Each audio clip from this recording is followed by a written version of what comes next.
তিনজন মিলে কুরবানি দিয়েছেন, ক্লোজ বন্ধু দিয়ে বললে আমাদের ওজন ফোজন করার দরকার নেই, তিনটে ভাগ করে নে।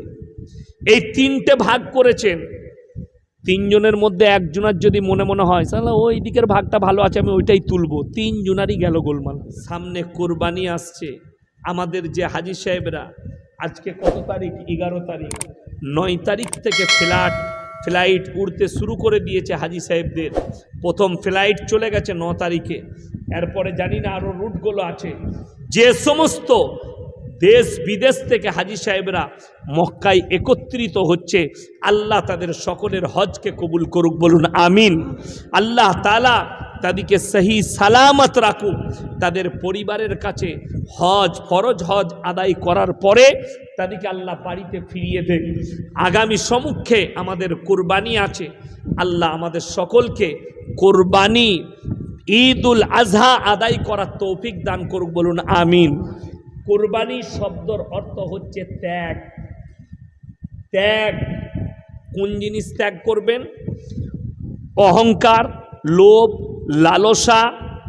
আপনার মধ্যে অহংকার আছে, লোভ আছে, লালসা আছে, হিংসা আছে, বিদ্বেষ আছে, এইটাকে আপনাকে কুরবানি করতে হবে। এইটাকে কুরবানি করতে হবে আপনাকে। এই কুরবানিটার নাম হচ্ছে কুরবানি, এই ত্যাগটার নাম কুরবানি। গোশত কাটতে বসেছেন, কাটতে কাটতে ভালো খান্ডাটা লুঙ্গির তলায় চলে গেল, ওইটাকে কুরবানি করতে হবে। হ্যাঁ, 3 বন্ধু মিলে কুরবানি দিচ্ছেন, ভালো করে মশলাটা শুনে যান। 3 জন মিলে কুরবানি দিয়েছেন, ক্লোজ বন্ধু দিয়ে বললে আমাদের ওজন ফোজন করার দরকার নেই, 3টে ভাগ করে নে। এই 3টে ভাগ করেছেন, তিনজনের মধ্যে একজনের যদি মনে মনে হয় সালা ওই দিকের ভাগটা ভালো আছে আমি ওইটাই তুলবো, তিনজনারই গেল গোলমাল। ওই জন্যে যদি 100 গ্রাম কলজে থাকে 3 ভাগ করুন ওজন করে। 100 গ্রাম, যেন কারুর মনে কোনো খটকা না থাকে, এমন ভাবে ভাগ করতে হবে। আর 3 নম্বর, সমাজের পরিস্থিতি, দেশের পরিস্থিতি নাজুক, ওই হিসাবে আমি অনুরোধ করে যাচ্ছি, আপনার দরজায় বকরা ঈদে আপনি গরু কুরবানি দিবেন, লুকিয়ে দিবেন, এমন জায়গায় দিবেন যেন অমুসলিম ভাইরা কষ্ট না পায়, আপনার গরু জবহতে, আপনার মাংস খাওয়াতে কষ্ট না পায়। সেই জায়গা ঘেরে ফেলবেন। যেখানে আপনি জবহ করবেন ময়লাগুলো কোনো জায়গায় গর্ত করে ফেলে দিবেন, হাড্ডিগুলো এক জায়গায় জমা রাখবেন, কিনতে এলে বিক্রি করে দিবেন, না হলে গুঁড়ো করে আপনার মাঠে ছড়াবেন, ছাড়ের কাজ আসবে। 2 নম্বর, কোনো অমুসলিম, আদিবাসী হোক, যে কোনো জাতির হোক, আপনার ঘরে যদি মাংস নিতে আসে কুরবানির দিনে, অনুরোধ করে বলে যাচ্ছি মাংস দেওয়া জায়েজ আছে। মশলাটা ভালো করে শুনবেন, মাংস দেওয়া জায়েজ আছে, কিন্তু এখন হালতের পরিপ্রেক্ষিতে, দেশের অবস্থার পরিপ্রেক্ষিতে বর্তমানে দেওয়া যাবে না। যদি কেউ খেতে চায় আপনি বসুন, বাড়িতে রান্না হচ্ছে, তাকে 1 বাটি মাংস খাইয়ে দিন। যদি বলেন হুজুর কেন দেওয়া যাবে না, উদাহরণ দিচ্ছি। আপনি একজন আদিবাসী ভাই, সে মদ খেয়ে আছে, নেশা করে আছে, তার চিকচিকিতে আপনি মাংস দিলেন, সে যাচ্ছে, তার চিকচিকিটা ফেটে মন্দিরের সামনে পড়ে গেল, সে মাতাল, সে আর ওটা নিল না, পালিয়ে গেল। এদের মনে কোনো অশুভ লোক বলে দিলে এটা মুসলমানরা ফেলে গেছে, একটা দাঙ্গা সৃষ্টি হলো, এই হিসাবে আপনি দিবেন না। আপনি যদি মনে করেন ছেঁচড়া পর্দাগুলো দিয়ে দিই, তারা লিগে মদ পান করবে, সেটাও দিবেন না। তাকে বলবেন ভাই 1 বাটি মাংস খেয়ে যাও, দেশের পরিস্থিতি খুবই খারাপ। বর্তমানে কয়েক বছর আগে একটা ঘটনা ঘটেছিল, খালি ইমাম সাহেবের সচেতনতায় বেঁচে গিয়েছিল দাঙ্গাটা। আসানসোলের পাশে বারাবান বলে এলাকা, আমি গ্রামের নাম করব না। মসজিদের ইমাম তাহাজ্জুদের সময় মসজিদে এসে দেখছে কোনো অশুভ লোক শুয়োরের মাথা কেটে মসজিদে ফেলে দিয়ে গেছে। সে কি করলো, মাথাটাকে গুটিয়ে শহরের বাইরে ফেলে মসজিদটাকে ধুয়ে পরিষ্কার করে দিল। গ্রামের কোনো লোক মুসল্লি আর জানতেই পারলো না ঘটনা ঘটেছে। এই ঘটনা 10 বছর হয়ে গেছে বলে আমি আজকে প্রকাশ করছি। আর এই ঘটনার অস্তিত্বও নাই। কি বুঝলেন? দ্বিতীয় নম্বর, কে করেছে? এইটার দ্বারা হিন্দু মুসলিম ভাইদের মধ্যে ভাইচারা শেষ, আমাদের মধ্যে যুদ্ধ, আমাদের মধ্যে লড়াই। ইসলাম এটা কখনো চাই না। আপনারা ফেসবুক তাকিয়ে দেখুন, গরু জব করেছে উত্তরপ্রদেশে হিন্দুদের ছেলে, নাম হয়েছে মুসলিমদের।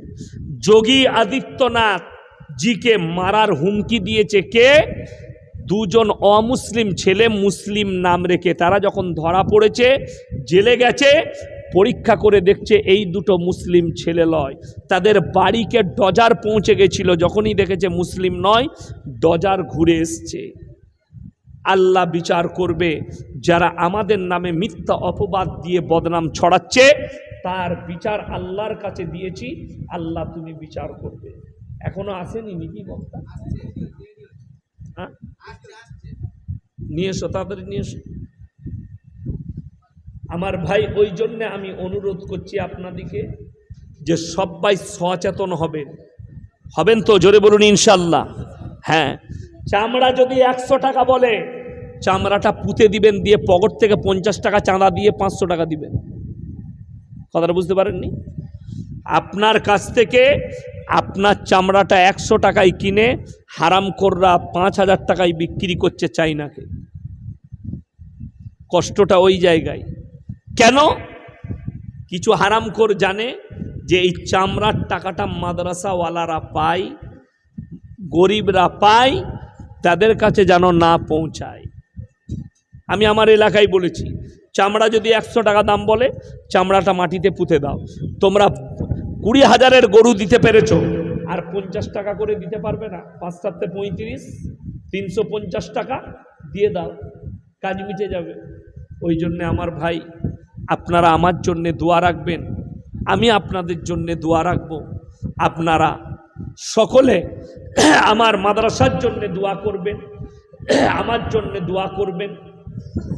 আমার পরে আমার ভাইজান আসছেন ইনশাল্লাহ, সকলে একে অপরের জন্যে দোয়া করবেন ইনশাল্লাহ। হায়াত বাকি তো মুলাকাত বাকি। সবাই ইনশাল্লাহ দোয়ায় ইয়াদ রাখবেন, উম্মতে মুসলিমার জন্যে দোয়া করবেন। বর্তমানে মুসলমানদের উচিত প্রত্যেক দিন ফজরের নামাজের নয়, 5 ওয়াক্তের নামাজের পরে দোয়া করা গাজা ফিলিস্তিনের নিরীহ মুসলমানের জন্যে। আল্লাহ তুমি এদিকে হিফাজত করো, আল্লাহ নিরীহ গাজা ফিলিস্তিনের মুসলমানদিকে তুমি হিফাজত করো। এই দোয়াটা করা অবশ্যই প্রত্যেকটা মুসলমান নরনারীর জন্যে। এই দোয়াটা 5 ওয়াক্তের নামাজে আপনাদিকে করতে হবে। 5 ওয়াক্তের নামাজে আপনি দোয়া করবেন। এই দোয়া আপনাকে অবশ্যই করতে হবে। খাস করে গাজা ফিলিস্তিনের নিরীহ মুসলমান 35,000 শিশু মারা গেছে। হাদিস শুনেলেন, যারা মনে করছেন শিশুগুলো মারা গেছে, আল্লাহর কসম করে বলছি, নবীজির হাদিস, যখন কোনো বাচ্চা ছেলে মারা যায়, আল্লাহ তাকে জান্নাতের বাগিচায় রাখে। জোরে বলুন সুবহানাল্লাহ। কোথায় রাখেন? জান্নাতের বাগিচায়। ওই জন্যে অনুরোধ করে যাচ্ছি, আপনার সন্তান মারা গেলে জানবেন জান্নাতের বাগিচায় আছে। আমার ভাই, সবাই তাকবীর দেন, নারায়ে তাকবীর, নারায়ে তাকবীর।